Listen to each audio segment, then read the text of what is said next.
Вітаю вас, шановныя сябры, дарагія калегі, як заўсёды у інтэрнэце на прасторы польскай культуры у межах цыклу спатканняў санаторый па кліпсідры, ва ўмовах, якія мы маем, падзеленыя прасторам, раскіданыя па свеце, імкнемся быць разам, імкнемся будаваць масты і пераадольваць межы.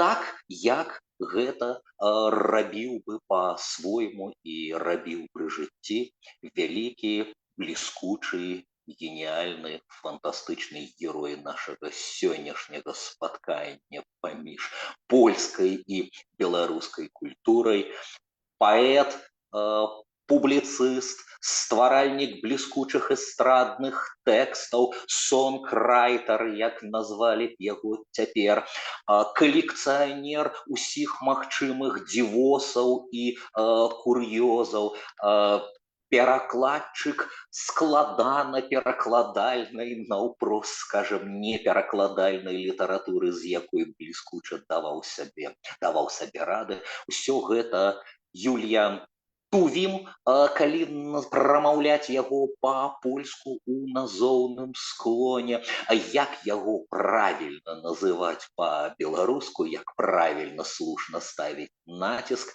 вялікая тэма дыскусій.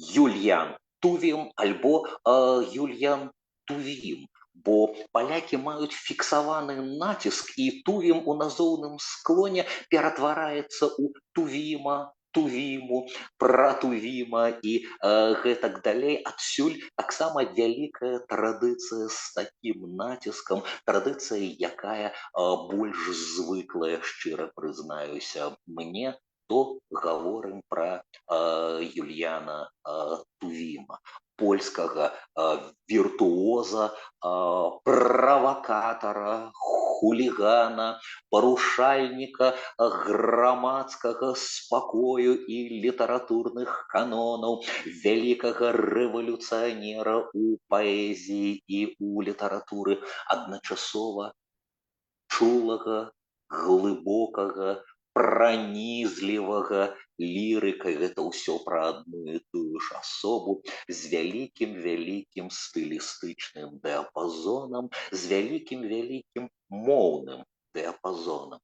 Так склалася, што адзін з галоўных герояў польскай культуры міжваеннай і пасляваеннай Польшчы, адзін з галоўных польскіх аўтараў 20-го стагоддзя, любімы дзіцячай аўдыторыі, любімы дарослай аўдыторыі за тыя самыя і вельмі розныя рэчы. Ён прыйшоў на свет у Лодзі, ладзянін, як сказалі б палякі, ураджэнец, гадаванец Лодзі, як калыскі, якой будзе прызнавацца потым у любові, у тым, што гэта яго галоўны горад, але таксама мог бы прызнацца у любові да Варшавы, бо вучыўся ён ужо у Варшаве. Тувім ці Тувім выхадзец з габрэйскай сям'і, але сям'і польскай культуры і польскіх традыцый і польскай мовы. Таму як бы ён заўсёды быў паміж культурамі, нікому да канца не і нікому да канца не свой. У міжваеннай санацыйнай, часам нацыяналістычнай Польшчы для ўсякіх правых элементаў Юльян Тувім, безумоўна, быў жыдоўскай мордай, на якой мове ён не пісаў. З іншага боку, для, так бы мовіць, праўдзівых, прававерных габрэяў ён быў гоем і таксама не да канца сваім, што праз дзесяцігоддзе дало падставу Тувіму сфармуляваць: ягоная айчына, ягоная дзяржава — гэта польская мова, якой ён валодаў віртуозна, на якой ён пачуваўся як на сваёй адзінай і апошняй тэрыторыі, але быў там не каранаваным ці нават каранаваным каралём, прэзідэнтам, рабіў на тэрыторыі польшчызны, так бы мовіць, што заўгодна.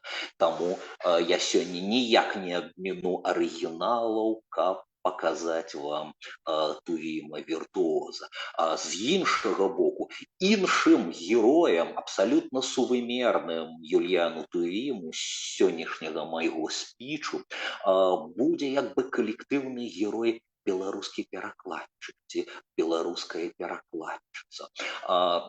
Вельмі знаменальна, што вераснёўскі Тувім 13 верасня мы адзначалі яго 130-годдзе, ён адзін з герояў, адзін з патронаў сёлета гэтага году на самым афіцыйным узроўні, але разам з тым сёння у нас сусветны дзень перакладчыка, дзень святога Гераніма, і Тувім сам адзін з галоўных герояў аддаваўся гэтай гульні, у якой немагчыма выйграць, але можна гераічна звесці ў нічыю гэтую складаную партыю з аўтарам. Тувім, які не толькі перакладаў неперакладальную паэзію, напрыклад, Еўгенія Анегіна, Пушкіна з захаваннем сілабатонікі, захаваннем усіх асаблівасцяў арыгінальнай прасоды, а гэта значыць з пакутлівымі і складана даступнымі для палякаў мужчынскімі аднаскладовымі рыфмамі. Тувім ішоў на гэтую складаную галаваломную гульню.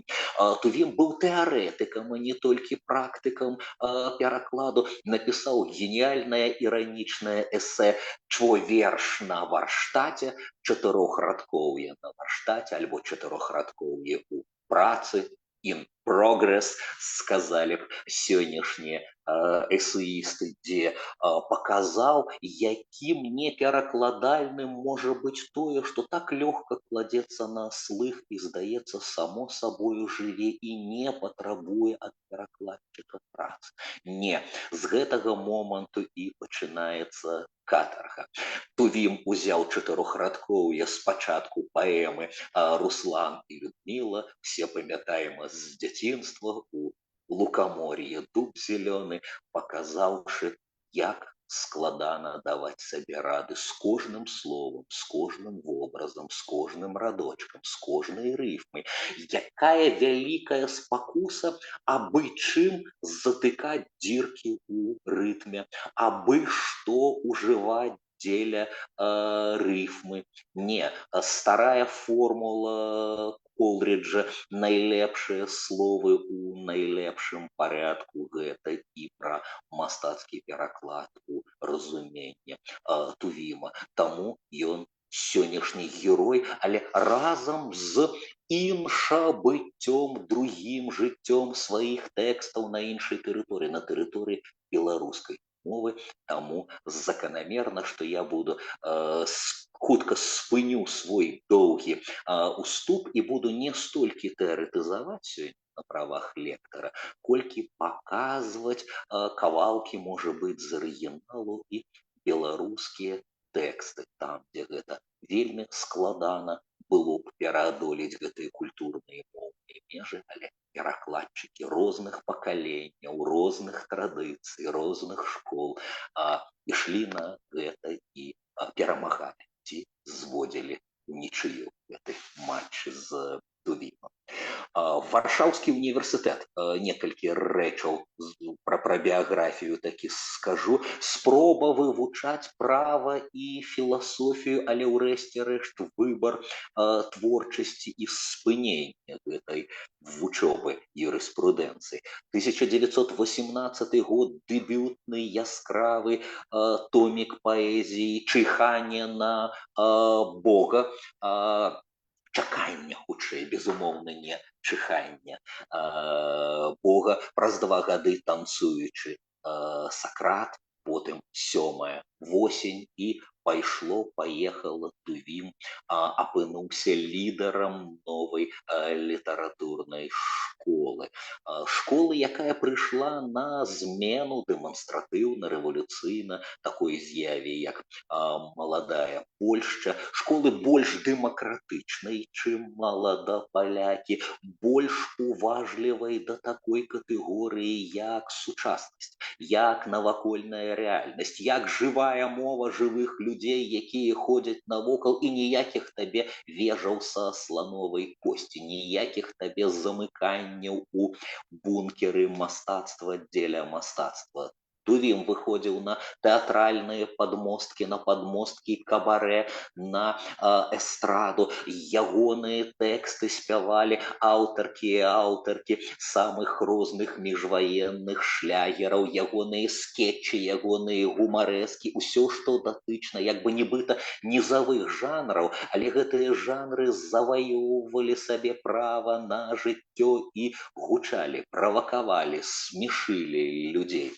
Юліян Тувім адзін з лідараў новай літаратурнай групы, якая прывітанне траянскай гісторыі, прывітанне рацэ аднайменнай атрымала назву «Скамандр», але насуперак назвы займаліся хутчэй сучаснасцю, чым антычнасцю.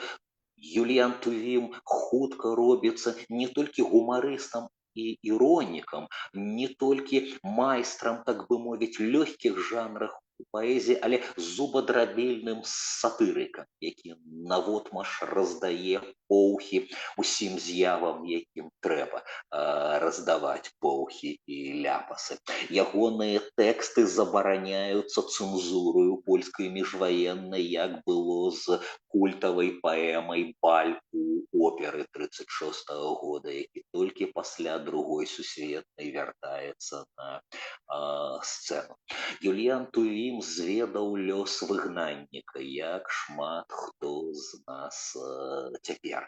З пачаткам Другой сусветнай вайны, перабіраючыся праз Румынію у Францыю, а потым у Партугалію, а потым яшчэ далей у Бразылію, у Рыё-дэ-Жанейра, а потым яшчэ далей у Нью-Йорк, у Злучаныя Штаты Амерыкі, і вось у 40-х між Рыё-дэ-Жанейра і Нью-Йоркам Тувім піша твор, які некаторыя называюць яго грандыёзнай паразай, а некаторыя вялікай перамогай і вяршыняй яго творчасці, ностальгічную паэму «Квяты польскі», польскія кветкі ці кветкі Польшчы, відавочна ў якой традыцыі, так як Адам Міцкевіч, вялікі літаратурны папярэднік на парыжскім бруку, адбудоўвае страчаны свет свайго дзяцінства і юнацтва, сваю фізічна страчаную ў кантакце з ім радзіму. Такім самым чынам у польскіх кветках Тувім будуе сваю Польшчу свайго дзяцінства, Польшчу сталення сваіх бацькоў, Польшчу сваей Лодзі і сваёй Варшавы, Польшчу цяперашніх, сучасных яму выклікаў, якая спрабуе выстаяць насуперак усім пагрозам і небяспекам, якія фактычна здзейсніліся насуперак агню, насуперак смерці, насуперак руінам, насуперак свайму фізічнаму выгнанню, здалёк гледзячы на яе. І ўрэшце рэшт Юліян Тувім, які ў 46-м годзе вяртаецца ў сацыялістычную, у народную Польшчу, і не ўсімі адназначна прыняты гэты жэст, гэты ўчынак. Вялікі паэт, які амаль замаўкае у апошнія гады, ці то пад прыгнётам ідэалогіі, якая патрабуе ухваляць гэтую існую сістэму, а абсалютна натуральная птушка, паэтычная мова Тувіма не спявае у клетцы. Таму толькі праца над анталогіямі, толькі рэфлексіі навокал паэзіі ўсё найлепшае зроблена Тувімам альбо ў міжваенныя 20годдзя, альбо ў часы Другой сусветнай у жанры паэмы. Ну і найцікавейшы, які шырэзны дыяпазон гэтага творцы. Тувім, паўтаруся, любімы дзіцячы аўтар, і Тувім вельмі часам не дзіцячы, такі, што і не ўсякую цэнзуру пройдзе, не саромеецца ён і не лезе у кішэню па слова. Часам гэта вельмі нецэнзурна, але назваць гэта словом пахабна альбо вульгарна язык не павернецца, бо Тувім усё-таки геній не толькі версіфікацыі, але і паэтычнага густу, пачуцця смаку у мове, таму ўсё гэта вельмі і вельмі арганічна. Той выпадак, калі з песні словаў не выкінеш, і мы не будзем выкидывать. Я досыць метафарычна назваў тэму свайго сённяшняга спіча «Тувім у беларускіх акулярах». Зразумела, што гаворка пра пераклады і рэцэпцыя Тувіма іншымі паэтамі і паэткамі, нашымі пасярэднікамі. Але разам з тым адсылка, я думаю, вы цудоўна зразумелі, да любімага з дзяцінства верша, што, праўда, тыя, хто ўспрыняў Тувіма праз рускую культуру, чамусьці уяўляюць сабе бабульку с окулярами, памятаете? А они на самом деле у нее на лбу сидели. У оригинале не абавязкова нават дзядулька, але відавочна істота мужчынскага полу. Мы ведаем ягонае імя Хіляри. Бега, кричи пан Хіляри. Где сон мои окуляры? Шука в споднях и в сурдуче, в правym bucie, w lewym bucie, wszystko w szach poprzewracał. Maca szlafro, palto maca. Skandal! Krzyczy niedowiary. Ktoś mi ukradł okulary. Pod kanapą, na kanapie, wszędzie szuka, парска, сапie, szpera w piecu i w kominie, w myszej dziurze i w pianinie. Już podłogę chce odrywać, już policję zaczął wzywać. Nagle zerknął do lusterka, nie chce wierzyć. Znowu zerka, znalazł. Są. Okazało się, że je ma na własnym nosie.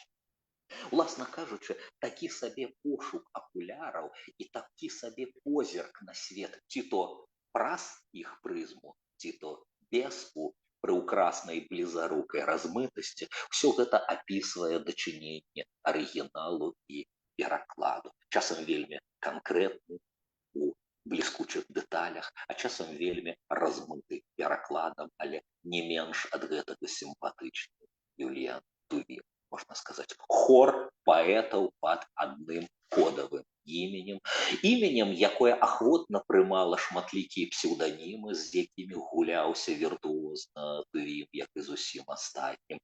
Адным прыкладам абмежуюся, паэт, які часам падпісваўся словазлучэннем мадам Іцкевіч.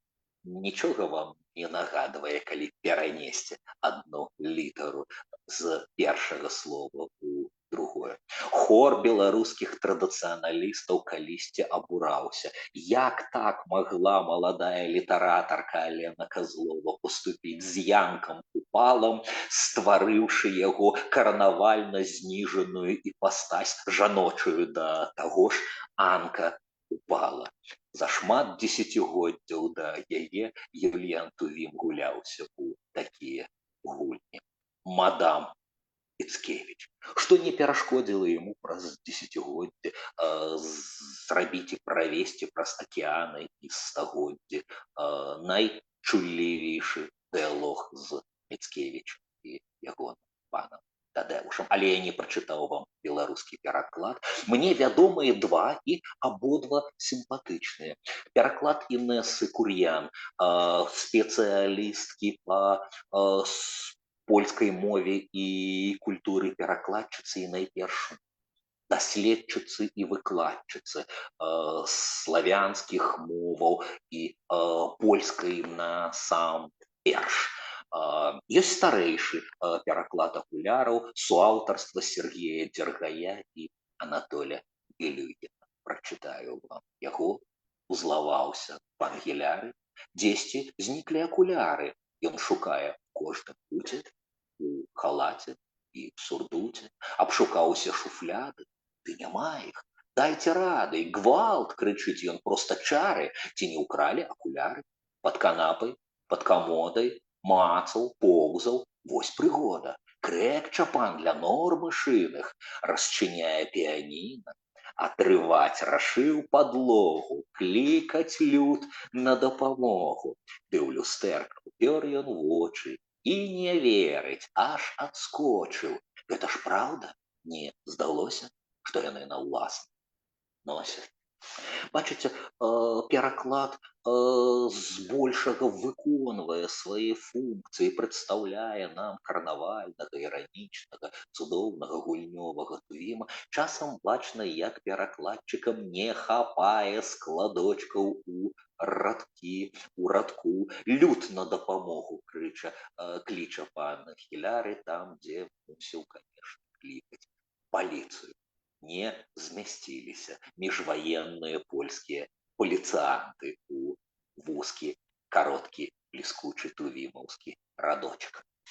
Тувім вядомы як аўтар усякіх адозваў, маніфестаў, тэкстаў, якія сведчаць пра культурную рэвалюцыю. У 18 годзе калі скамандрыты атабарыліся ў культавай кавярні пад Пікадорам у Варшаве, найперш на вуліцы Новы Свят. Зараз можна знайсці шыльду, якая нагадвае нам пра гэта. Яны агучылі гэтую адозву. Дазволю сабе некалькі абзацаў, каб вы зразумелі, як яны балансуюць між надзённым, патрэбным, а разам з тым карнавальным, гульнёвым, гуллівым, правакацыйным. Землякі, рабочие, жаўнеры, дзеці, старыя, людзі, жанчыны, інтэлігенты і пісьменнікі, драматургі. 29 лістапада ў пятніцу ад 9 гадзіне ўвечара адкрываецца першая варшаўская паэтычная кавярня пад Пікадорам, вуліца Новы Свят, дом 57. Сумленне маладога мастацтва Варшавы, вялікая стаўка арміі збаўлення Польшчы ад усяе сучаснай айчыннай літаратуры. Штодня ад 9 да 11 вялікі турнір паэтаў, музыкаў, мастакоў. Маладыя варшаўскія творцы, яднайцеся. Нічога вам не нагадвае. Матэрыяльная самаабарона паэтаў ад эксплуатацыі выдаўцоў, дырэктараў тэатраў, кабарэ, вольная эстрада. І уваходзім у дэталі. Некалькі фрагментаў з статута і прэйскуранта Пікадора. Уваход для дарослых 5 марак. Моладзь школьнага ўзросту з 16 до 20 гадоў 10 марак. Дзеці з 8 до 16 гадоў 15 марак. З 4 до 8 гадоў 25 марак. Дзеці до 4 гадоў 35 марак. Кожны дарослы мае права прыносіць на руках любую колькасць дзяцей з даплатай у 50 марак за штуку, незалежна ад полу, веравызнання і нацыянальнасці. Любы торг з касіркай адносна кошту білета бессэнсоўны.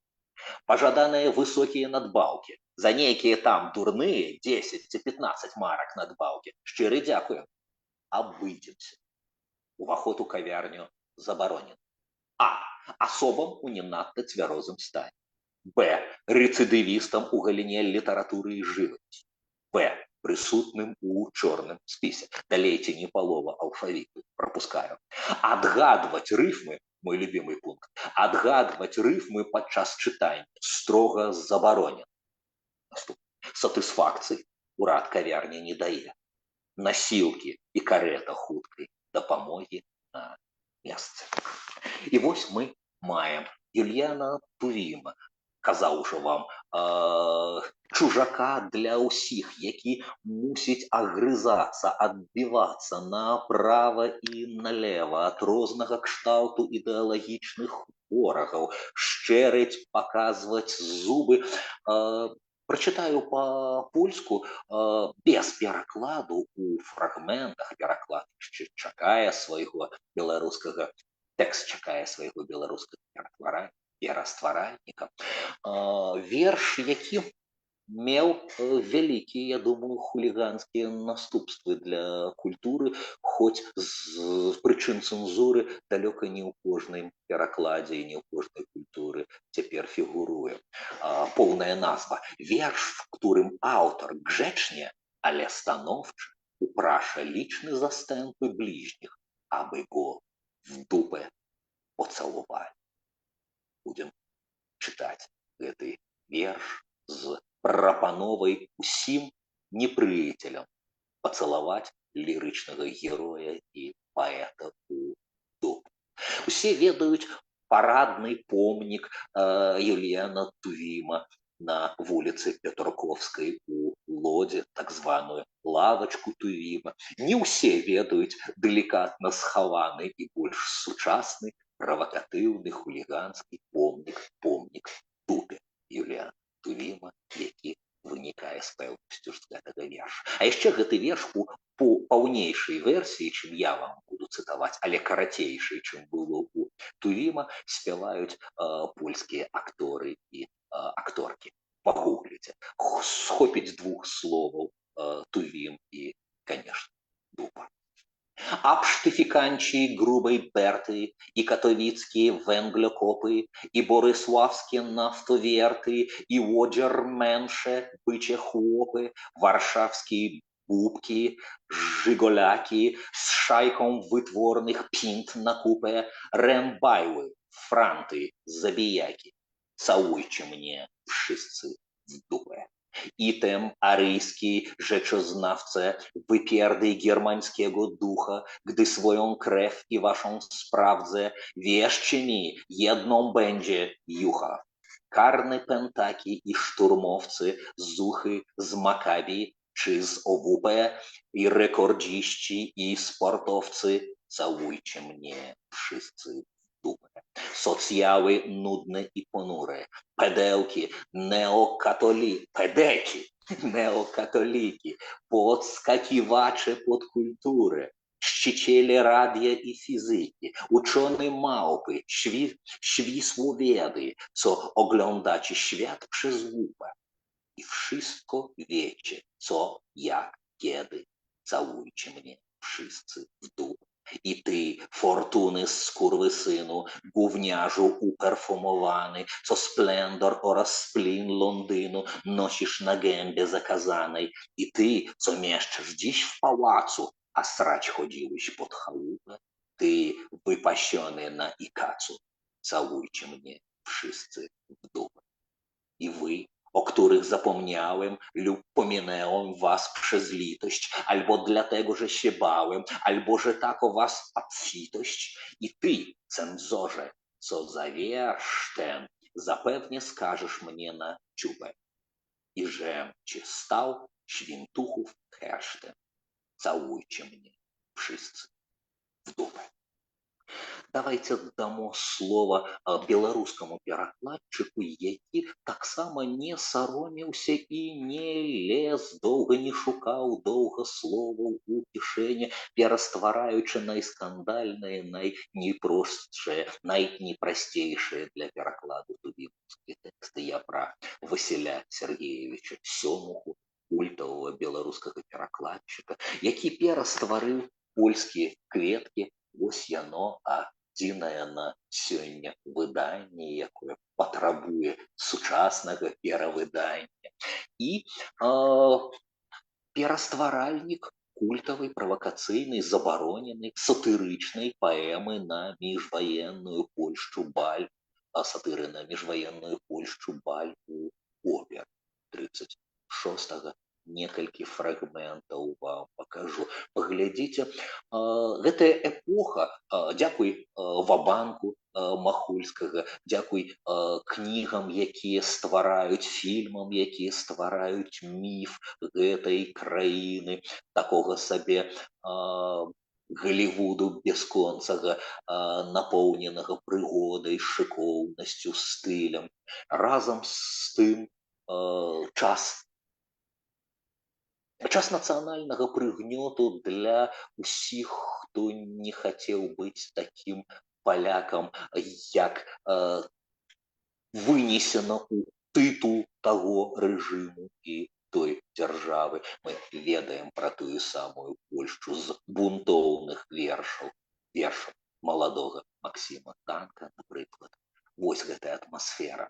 Грошы, шык, эстрада, прадажнасць, эротыка, алкаголь, гулянкі, але разам з тым шпік на шпіку, філёр на філёры, сачэнне, параноя, ну і стылістычныя кантрасты ад блёстак начных паці да асенізацыйных возаў, якія ўсё гэтае гаўно мусяць разгрыбаць. Васіль Сёмуха, Юліан Тувін. А на сцэне Сатанелла ловіць зоркі тамбурынам, тарантэлла з метэорным серпантинам, Сатанелла кропля ртуці, Сатанелла неба круціць, Сатанелла ў плямах пены, Сатанелла ў бляску круга, феерычна б'е са сцэны дрохкіх сцёгнаў цэнтрыфуга. Шпік у шпік цішком на вуха, сатырычна стеля шлюха. Ось на сцэну ўбегла зграя, парасячая свіная, з ёй пярэстая мацёра, за мацёраю лычы, як пад швайкай квічучы, чорт пабраў бы тых танцораў, сутынёраў, пузацёраў. Час раве, пішчыць шалава, цела ўтьма у груду цела, утаўклася і ўпацела, гучна, тлуста і крывава. Брава!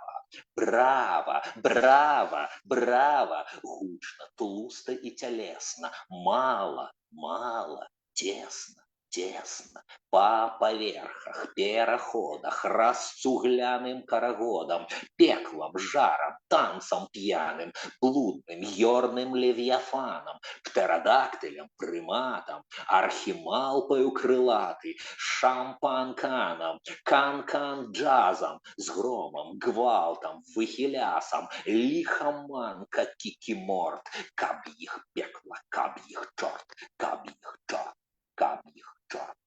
Б'е на ратушы другая, шпіцаль шпіцалю міргае, у гардеробе, у бальнай зале, і пад дахам, і ў падвале, і пад сцэнай, і ў буфеце, за кулісамі, у клазеце, у канцылярыі, у канторы, у курылцы, у калідоры, усюды шнымараць філёры. Каля вешалкі пяцёра штатных і прыват філёраў пасядзяць, замеляць слова, перакураць бесталкова, пройдуцца крыху з ахвоты і гамоняць зноў пра боты. Далей пару старонак смачнага тэксту польскія шпікі абмяркоўваюць розныя гатункі ботаў. А тым часам па вуліцы Перамогі, па Ганне, Жалезнай, па Сівай, па Святой Тэклі, па прароку Ездры, па Крымскай, Касцельнай, па Гномах, па Адзевах, па Мышках, па Адзіс-Абэбскай, па Лукі з Блажэва, па вуліцы Сакавіцкай, па вуліцы Месій. Едзе картэж за горад, асенізацыйны. З кельні ў сялянскім возе тоўстая панна выглядае. «Катора гадзіна, пані гаўнавозе!» «Пятая, пані курва, пятая!» Баль у оперы ва ўсім сваім бляску было за што санацыйнаму рэжыму забараніць і на некалькі дзесяцігоддзяў запаволіць вяртанне да чытачоў гэтага тэксту. Разам з тым былі тэксты Тувіма сатырычныя, якія вельмі лёгка пераадолелі межы савецкіх краінаў.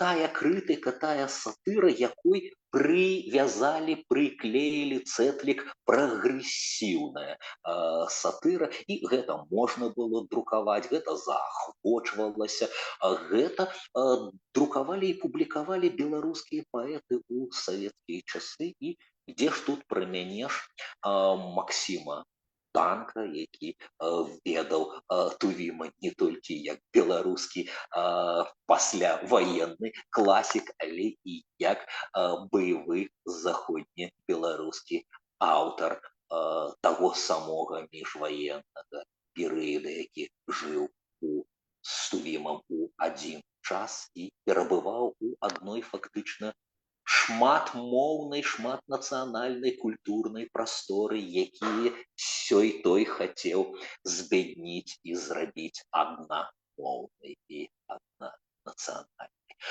Хто толькі не лаяў за савецкіх часоў мяшчан. Магчыма, прылецела пасля вайны і Тувім разам з паплечнікам і галоўным канкурэнтам Канстантым Ільдэфансам Галчынскім, але як гэта выглядала ў арыгінале. Мешканцы, страшныя мешкання.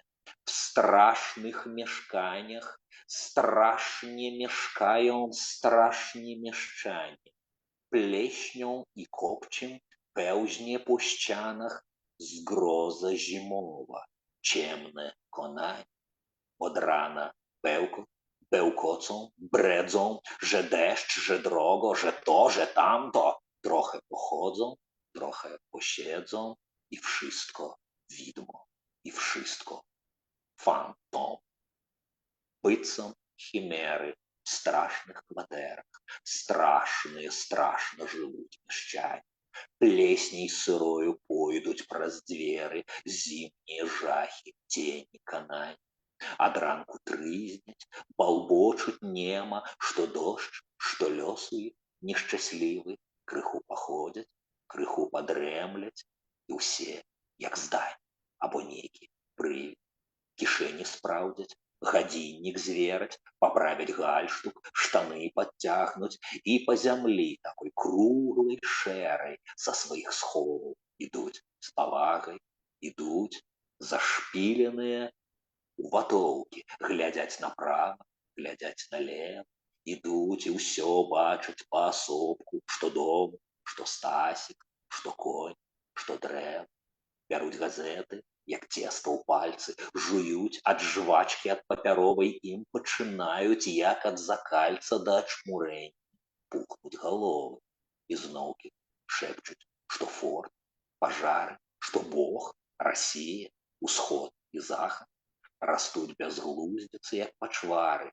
і ў джунглі спраў наплываюць жахі, і галаву апусціўшы, крочаць дамоў, пакуль вечар не спусціўся, падложак глян, зладзея сочаць, каб за начным гаршком не стаіўся, правераць зноў у кішэні, квіты, касцюм старанна зацыраваны, святую уласнасць, святы набытак, сваімі рукамі напрацаваны, а потым моляць ад наглай смерці, вайны, нястачы, адпачывання, і з мордай спушчанай спяць урэшце страшных норах мяшчане. Максім Танк, безумоўна, якога шмат падставаў было штосьці такое выбіраць і перакладаць на беларускую з Тувіма. Яшчэ адзін савецкіх часоў класік нашай паэзіі і перакладу, таксама на сяброўскай назе, блізка знаёмы з польскай культурай, паэт, дэкан філалагічнага факультэта у нейкі час меў шчасце год вучыцца пад яго мудрым кіраўніцтвам прафесор Олег Лойка, Олег Антонович Лойка, укладальнік і перакладчык двухтомнай анталогіі польскай паэзіі па-беларуску. Злые языкі часам казалі занадта дэкан для паэта і занадта паэт для дэкана. Іншыя злыя языкі казалі, што надта ж хуткімі тэмпамі пераствараць вялікія масівы паэзіі небяспечна, пачынае сёе-тое спатыкацца і розніцца ад арыгіналу. Зрэшты, мяркуйце самі з усімі сваімі плюсамі і мінусамі. Хрэстаматый позні, стомлены верш разбітага лірычнага героя з той самай ностальгіі, якой прасякнутыя кветкі, польскія кветкі, да якіх яшчэ дойдзе. Я до ciebie nie mogę, nie mogę. Przyjdź ty, lesie, do mnie, do kaleki. Lub choć jedno drzewo wyślij w drogę. Inowłocki lesie daleki, ty, pod którym chwyciłem objęcie. Szczęście, szczęście, Inowłocki lesie, to, na którym ze szczęście, wtedy się zawczasu nie powiesił. 1952. Зразумела, і наўлодь знікла, замененая агульнапаэтычнай абстракцыяй. Такія рэчы Олег Лойка сабе дазваляў. Але ён дазваляў сабе і ў віленскіх вершах Канстанта Ільдэфанса Галчынскага, там, дзе рака Вільняля ці Віленка спявае змрочна, цёмна, по-російску у арыгінале, дазваляў сабе на гэтым месцы напісаць па-беларуску.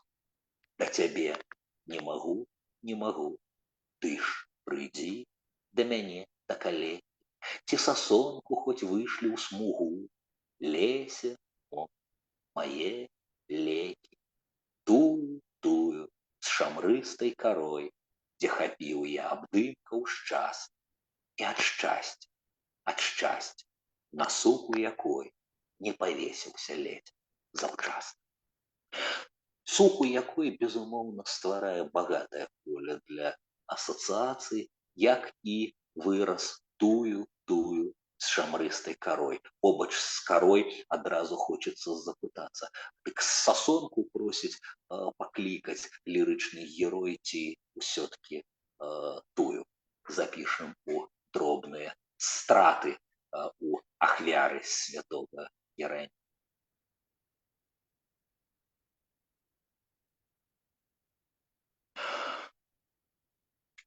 Позні Тувін і новае пакаленне перакладчыкаў кола інтэрнэт-часопіса «Прыйдзі свет», пераклад Андрэя Стефановича, створаны на конкурс, абвешчаны «Прыйдзі светам», пасля ваеннага, чулага, варшаўскага верша Тувіма, які размаўляе з сірэнкай.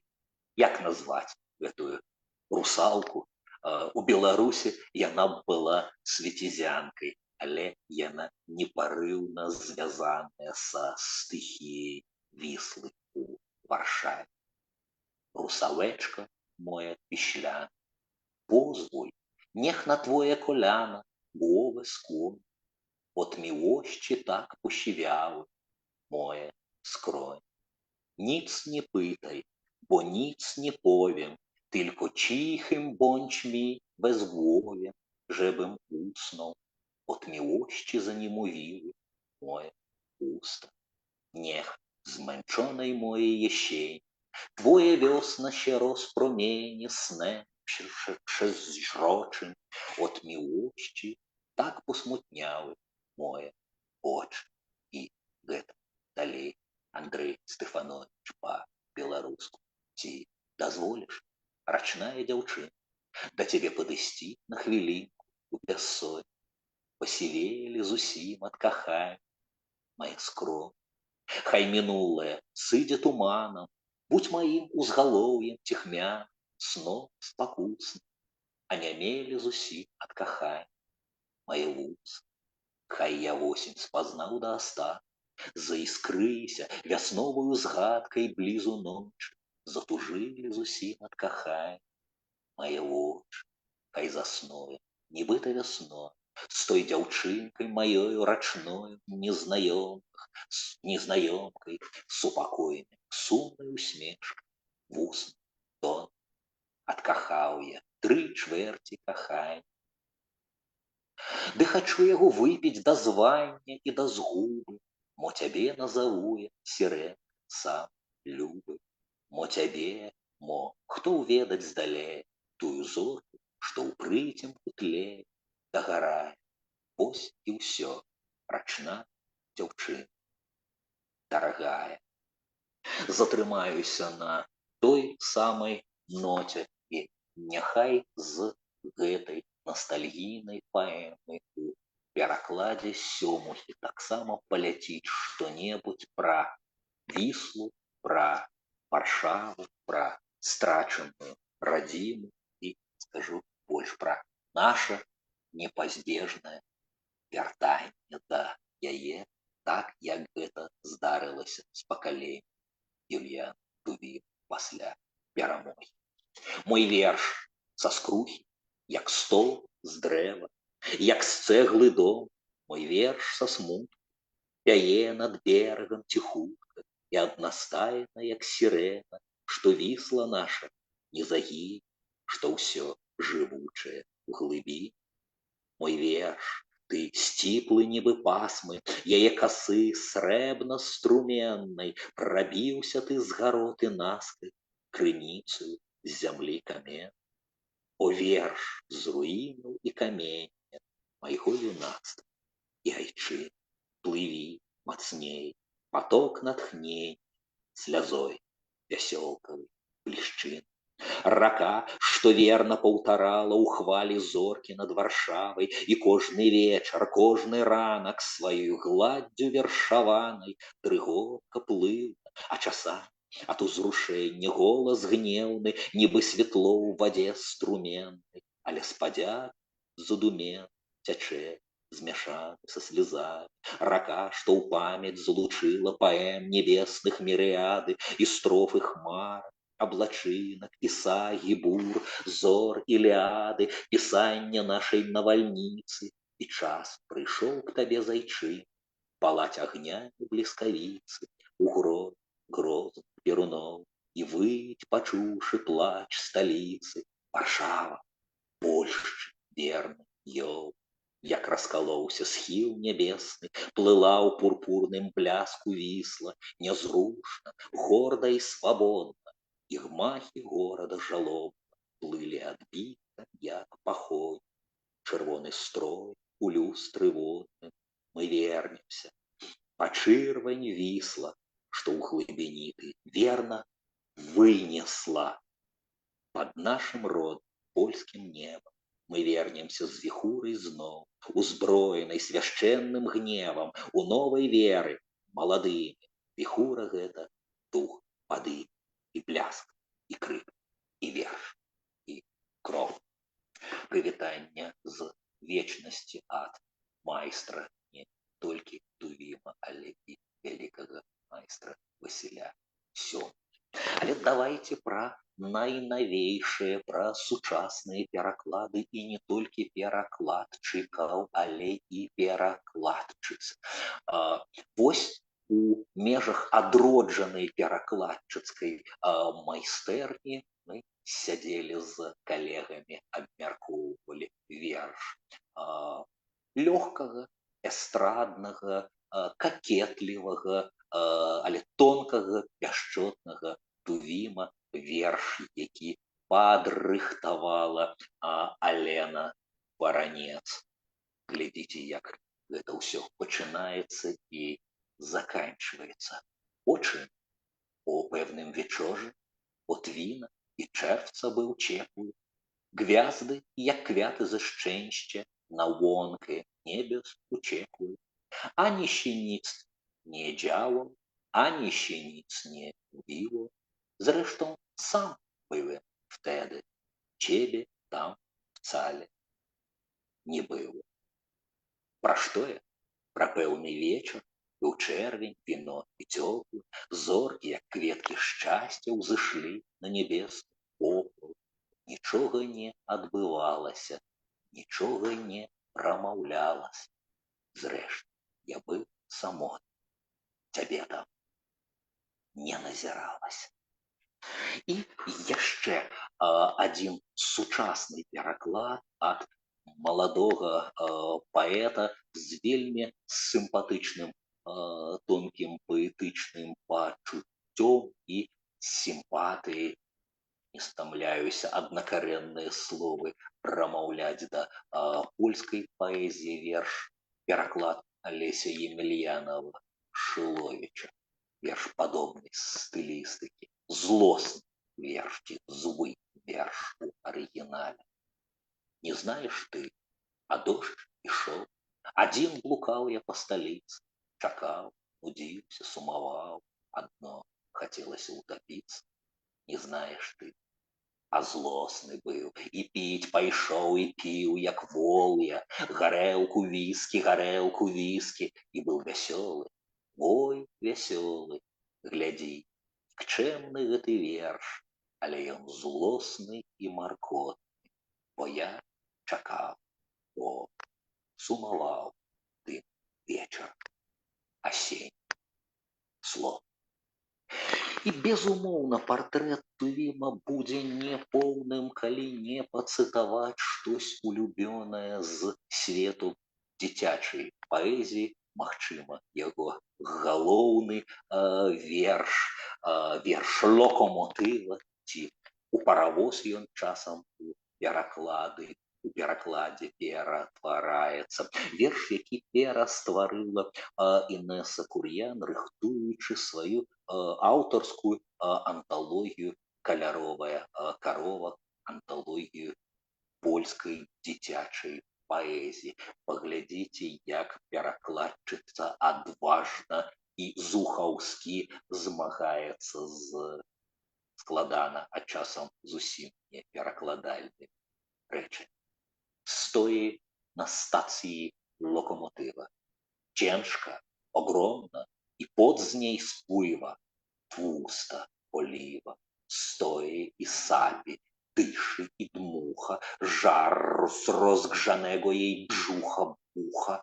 Puch, jak gorąco, jak gorąco, puf, jak gorąco, jak gorąco. Już ledwo sapie, już ledwo zipie, a jeszcze palacz węgiel w nią sypie. Wagony do niej podoczepiały, wielkie i ciężkie, z żelaza, stali. I pełno ludzi w każdym wagonie, a w jednym krowy, a w drugim konie, a w trzecim siedzą same grubasy, siedzą i jedzą tłuste kiełbasy. A czwarty wagon pełen bananów, a w piątym stoi 6 fortepianów, w szóstym armata, o, jaka wielka, pod każdym kołem żelazna belka, w siódmym dębowe stoły i szafy, w ósmym słoń, niedźwiedź i 2 żyrafy, w dziewiątym same tuczone świnie, w 10 kufry, paki i skrynie i гэтак далей, і гэтак далей, і гэтак далей. Стаў паравоз на вялікім вакзале, а па баках яго потных і сальных кроплі сцякалі.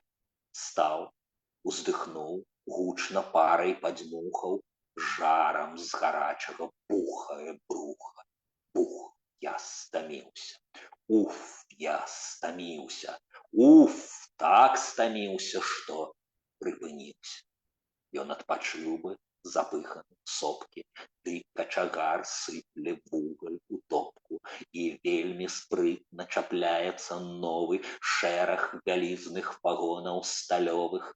Люду набілася ў кожным вагоне, Ёсць і каровы, далей трошкі коні, трэці вагон таўстунамі заняты, поўна ў ім поўных, таму цеснавата. Сталі ў чацвёртым вагоне. Сталі ў чацвёртым 4 раялі, 5 бананамі шчыльна напхалі, 6 з гарматай сапраўднай суворай, кожнае кола з жалезнай падпорай. Следам у 7 стол з шафаю едзе, 8 з жырафай, сланом і мядзведзем, сытыя свінні ў 9 загнаны, ну а ў 10 ляжаць чамаданы. Разам вагонаў не меней, чым 30. Колькі ўсяго там яшчэ можа змясціцца. І хай збяруцца натоўпам атлеты, і хай з'ядуць яны процьму котлетаў. Зрушыць састаў будзе марная праца. Сэнсу няма з паравозам цягацца. Раптам джысь, раптам свісь, пара бух, колы ў рух. Вельмі дрымотна, няспешна і квола. Цягнік свае цяжкія колы, зашоргаў вагонамі, бразнуў крукамі, куляюцца, коцяцца колы крукамі, куляюцца, коцяцца колы кругамі, са спехам і смехам бяжыць і ахвоча, лапоча, як хоча, грымоча, скрыгоча, так статна, імпэтна імкнецца. Куды скіравалі? Бо там гарады, а колы пад шпаламі, шпалы па полю, з масточка на горку, а з горкі на волю. У такт такі стукае, грукае так. Ну дык так, вось так, ну дык так. Лёгка так, хутка так, коціцца ўдаль, як быццам імчыцца забаўка, не сталь. Калі ж на сутыках такі разгайданы, ён скача, як цацачны конік бляшаны, то колы куляюцца скульжа так шпарка. Куды так спяшаюцца? Што за запар? Як яны едуць? І хто іх штурхае? Ім пара гарачая дапамагае, бо пара па трубах да поршняў віецца. Тут поршням нічога больш не застаецца, як тузацца, як тузаць. Упарты і паркі цягнік з цяжкім грузам. Пастукваюць колы і грукаюць так. Так тут, так. Пераклала з польскай Інеса Кур'ян, адзін з найлепшых беларускіх перакладаў Тувім Яне. І апошні, можа быць, матыў, якім мы сёння і скончым. Хай ён будзе святочным, хай ён будзе лёгкім, хуліганскім, правакатыўным, інакш кажучы, Юліян Тувім і мора алкаголю. Літаратурнае мора і не толькі. Давайте паслухаем некалькі парадаў Юліяна Тувіма ў жанры афарызму, ці, скажем так, хутчэй прапушчаных праз уайлдаўскую традыцыю парадоксаў. Парадоксы з нізкі парады для п'яніцу.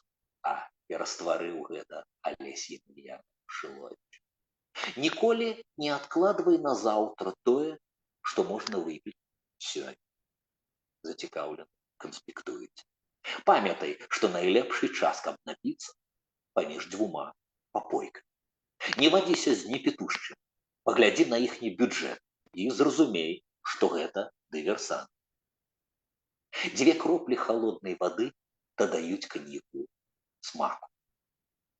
Не падавай рукі чалавеку, які выпівае чарку гарэлкі 2 глыткамі. Ён доўбне.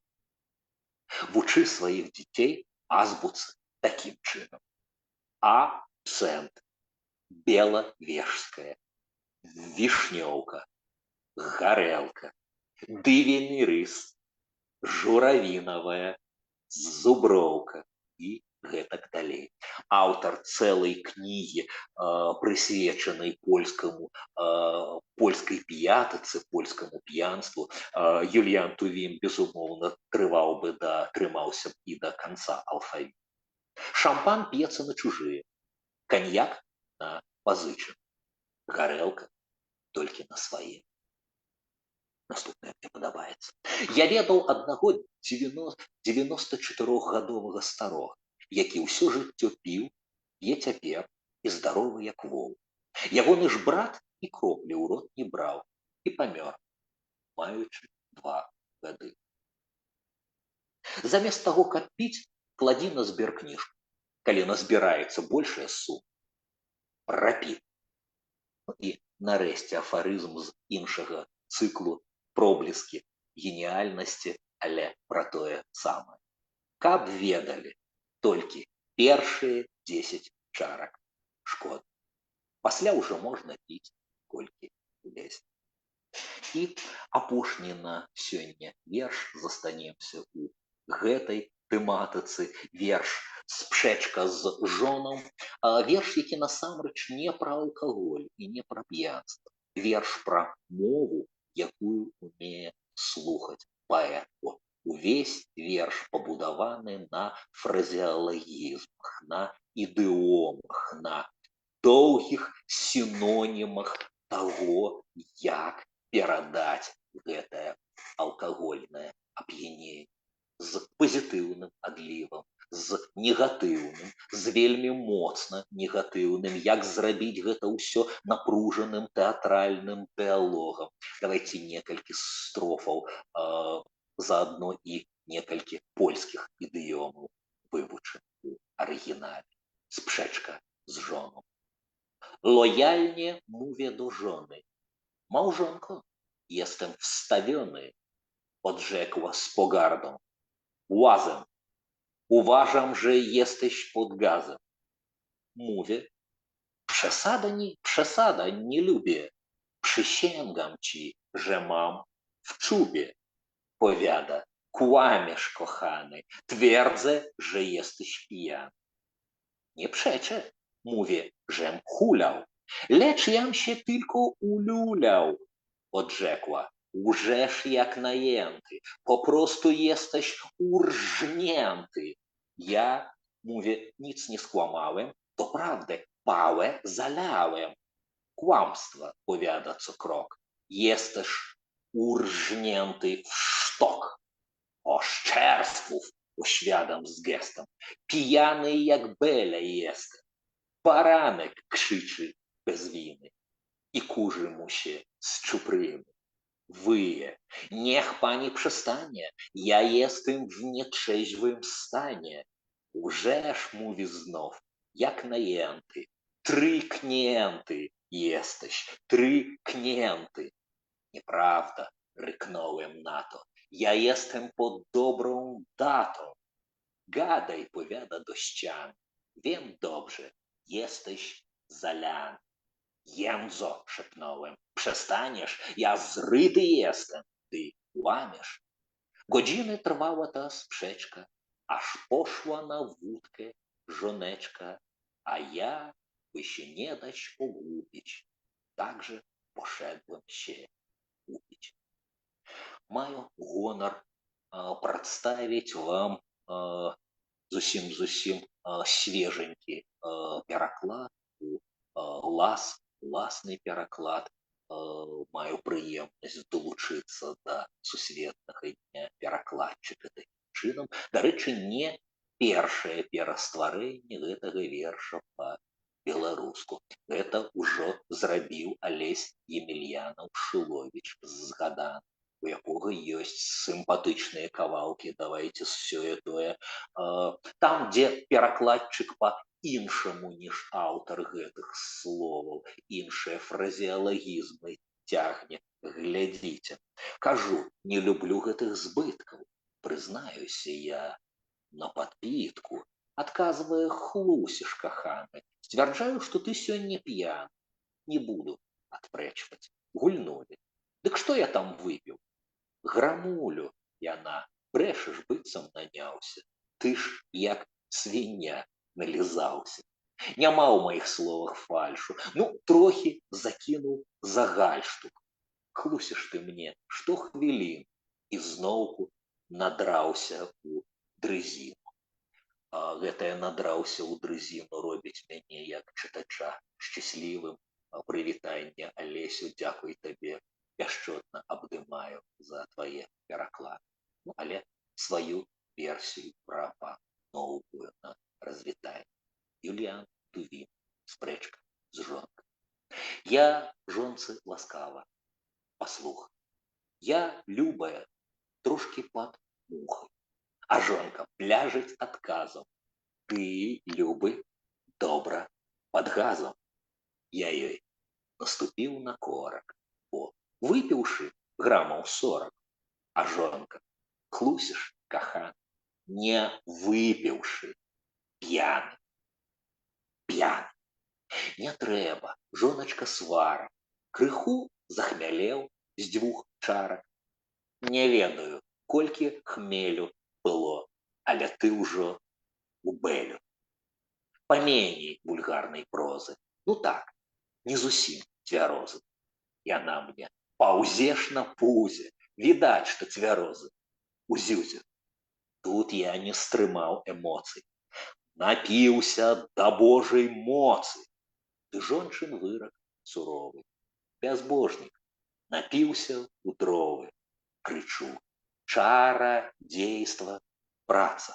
Я мусіў чары набрацца. І жонка крычыць, лухтаўся, нажлукціўся, насмактаўся. Спыніся, я больш не ўстань, бо я у нецвярозым стане. А жонка ні ў якім разе набраўся, як жаба, гразі. Як жаба, а што пасля? Як цэп, як твань, як зямля. Сварыліся доўга і цяжка. Пабегла жонка па пляшку, і я, пакуль не астынь, таксама пабег па скрынь.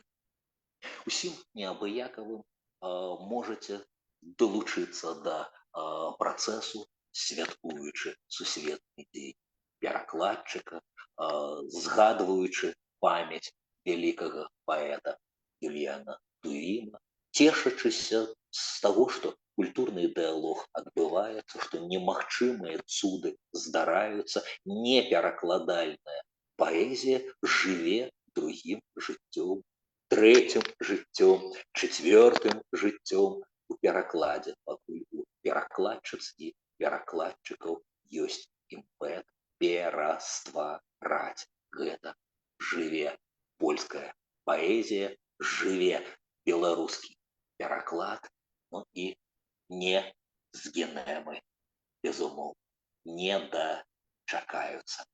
Дзякуй, дарагія калегі, што былі з намі. Сустракаемся зноў і зноў раз на месяц. Сачыце за абвесткамі, будзем размаўляць з даследчыкамі, будзем размаўляць з аўтарамі, будзем размаўляць з перакладчыкамі, будзем прэзентаваць беларускія кнігі, перакладзеныя з польскай. Усім цісну руку, усіх абдымаю да сустрэчаў на прасторы польскай культуры у санаторыі пад Ключ. Всяго добрага.